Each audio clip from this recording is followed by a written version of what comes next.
politics this Sunday. Truly, we have to say we are deeply sorry for starting the show very late. We had some technical issues, and because of the fact that we just have to give you information, we have to inform, educate you. We need to bring on the show irrespective of the time. But in the next 45 minutes or thereabout, we should be able to inform you and educate you as far as politics is concerned. My name is Joseph Iya, and it's a pleasure always being your host on the Weekend Politics. So we'll get straight to meeting our very first guest on the show. He is a geopolitical analyst and a security expert. Idem Manuel is right here. Idem, good evening, and so good evening, Mr. Joe. Good evening. It's our 50th anniversary, so we would like to say thank you very much. You've been one of these dependable guests that we've always had on the show. Thank you, my pleasure. All right. So we, when we felt that we had some form of solace or some respite, from this fuel issue, we saw some days back that the United States are back on hostilities, against Iran, and now fuel prices is gradually skyrocketing. Last week Friday, I got a liter of fuel for 1,155. Now fuel goes for 1,250.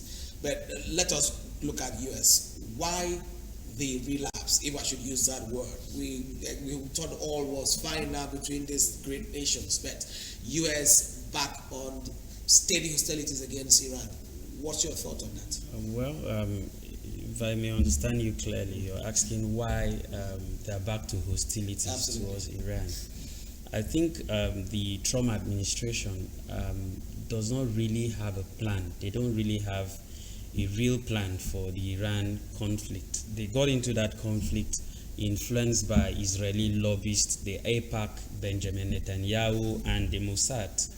And I think the war in Iran is not actually U.S. war. It's not the U.S. war.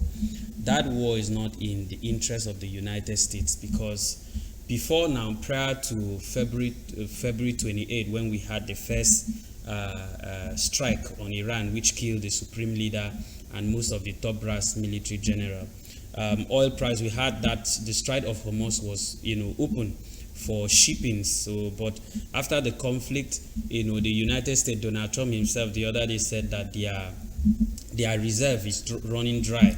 So it's not in the interest of the United States.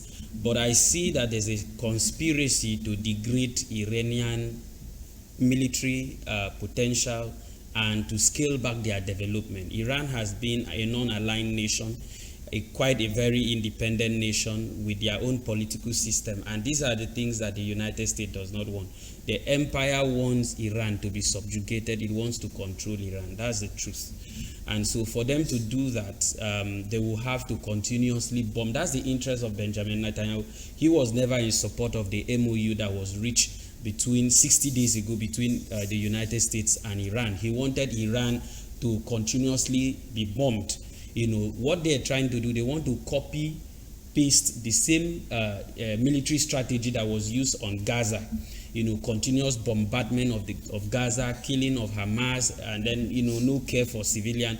That's what the United States is doing, and it is obvious, it is clear. The Iranians did say that once you start striking us, we're going to we are going to forget about the MOU. We're going to dump the MOU and we're going to strike back. So you have seen now that the Iranians, the United States, were trying to open another corridor. There's an Omani corridor. There are two corridors there. The two nations that have control of the strait is Oman and Iran. So these are coastal states. And so the United States is trying to open another corridor through the Omani Gulf, the Omani waters, to get these ships passing. And Iran said, we are never going to get back to pre-war status where the Strait of Hormuz was open free. Now we're going to manage the Hormuz to protect and keep the security of Hormuz. Therefore, we are going to charge fees. And the United States is saying you cannot charge fees. It is an international waterways. And Iran is saying this is our waterway, this is our coast, this is our territory. You are not part of this territory. You are an extraterritorial force. You cannot decide who runs or manage the corridor.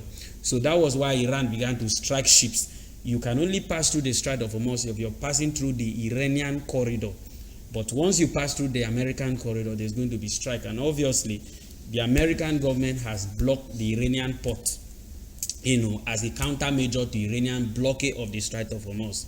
And so, petroleum products are no more coming out of the Shabala port or Bandar Abbas in Kak Island. Nothing is going out of that place. So obviously, there's going to be a spike in the price of, petrochemicals. But I don't see why in Nigeria we have domestic production from Dangote Refinery.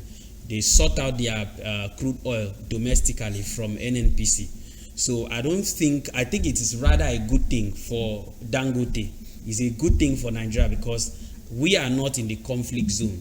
So the crunch in the blockade in the Strait of Hormuz is opening a new market front for African countries that are producing this crude oil and also selling. I believe that Dangote should be making more money because at the point he's exporting, he's producing and exporting. New markets are sought out from the international market. And I believe if this conflict, this hostility continue, if it does continue, as the Iranians have said, the Houthis in Yemen will block the Bab al-Mandeb Strait.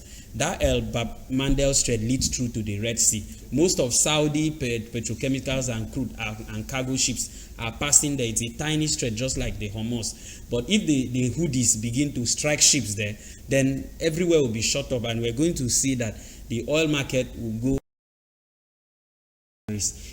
employ more people, reduce the crunch, the weight on the energy market so that we can have pure energy independence. So the oil price is skyrocketing because of the blockade on the Strait of Hormuz and possibly on Bab al-Mandeb by the Houthis. It will be happening if the strike on Iran continues. So oil price may be surging to about $200 per barrel. It should be in our advantage. At this point in time, we should be selling more cruise and making extra money. So Nigeria has no business to be crying because of that conflict. Now, some days back, the president, I think we'll use that as a wrap-up, the U.S. president came up to say that he would stop interventions. As a geopolitical analyst, how do you look at that statement, getting to Nigeria? Well, like I said, the United States government is running an empire.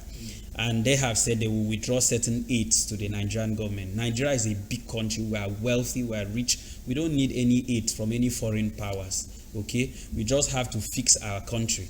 And so it's a good thing. I appreciate and I was very happy when American troops were withdrawn from Nigeria. We don't need extraterritorial forces in our country to help us. Nigeria is capable. We have the resources. We have the manpower. We have the know-how and the know-who to be able to buy whatever technology that we need to protect and keep our security. So Americans should go back. The Nigerian government and the military should step in and step up their effort. We don't need their help. It's a welcome thing. I was never happy that we have foreign powers, troops in our country to do what? Nigerian security has to be handled by Nigerians. Nobody will do it better like us. Nobody. Great. I love the last statement. Nigerian security has to be, handled by Nigerians. Idem Emmanuel is a geopolitical analyst and a security expert. Thank you so very much for your time. Thank you. We look forward to the days ahead to see how the U.S.-Israel issue will turn out. So we'll take a very short break. When we are back, we will come back home here. We're talking foreign politics. Let's come back home and look at what happened in Calabar on Friday. You'll be great that you sat back to watch this interview. Stay with us. Weekend Politics return shortly. Don't go anywhere.